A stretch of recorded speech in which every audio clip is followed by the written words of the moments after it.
வருஷம் துவங்கி முடியும் மட்டும் கண் வைத்து காத்தீரே ஆராதனை.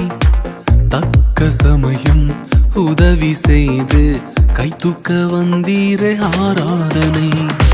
வருஷம் துவங்கி முடியும் மட்டும் கண் வைத்து காத்தீரே ஆராதனை.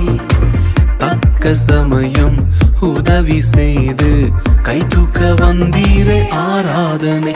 நான் கடந்த பாதைகள் எல்லாம் வேறு யாரும் பிழைத்ததில்லை. நான் கடந்த பாதைகள் எல்லாம் வேறு யாரும் பிழைத்ததில்லை. அதையெல்லாம்